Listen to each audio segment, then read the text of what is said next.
જૂનાગઢમાં મેઘો મહેરબાન થયો છે ત્યારે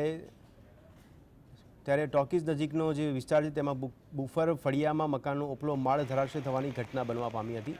જર્જરિત ઇમારતનો ઉપરનો ભાગ નીચે પડ્યો હતો ત્યારે મકાનનો ભાગ ધસી પડવાને કારણે 4 જેટલા વાહનોમાં નુકસાન પહોંચ્યું હોવાના અહેવાલ છે।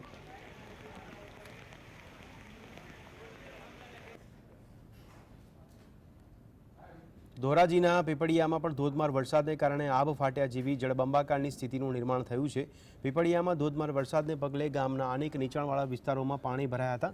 માત્ર 6 ઇંચ વરસાદને કારણે નદીઓના પ્રવાહમાં વધારો નોંધાયો છે તો ઇન્દિરાનગરના અનેક રહેણાંક મકાનોમાં વરસાદી પાણી ઘૂસી ગયા હતા। આ સ્થિતિના કારણે ઘર વખરીના સામાનને પણ મોટું નુકસાન પહોંચ્યું હતું। પીપળિયા ગામમાંથી ઇન્દિરાનગર સોસાયટી તરફ જવાનો રસ્તો ભારે વરસાદને કારણે બંધ કરવાની ફરજ પડી હતી।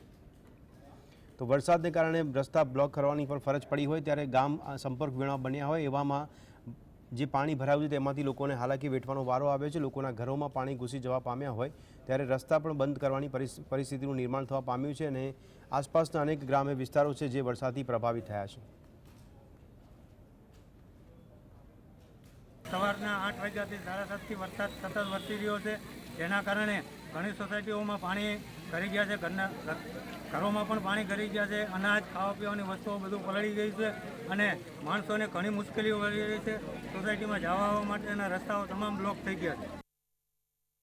અહીંયા અમારે દર વર્ષે વરસાદ આ રીતનો થાય છે અને આવી જ રીતે પરિસ્થિતિ ઊભી થાય છે। પાછળ સોસાયટી છે એમાં પણ અમારે આ રીતે જ પાણી ભરાય છે અને ત્યાં જવાના રસ્તા પણ બંધ થઈ જાય છે। અમારે ઘરમાં દર વખતે આ જ રીતે પાણી ભરાય છે અને ખાવાની વસ્તુ, ઘઉં છે, ગોદડા, કપડાં, બધી જ વસ્તુ અમારે પલળી જાય છે। દર વખતે આ રીતનું જ પાણી, પણ કોઈ અધિકારી અહીંયા મુલાકાત લેવા આવતું જ નથી।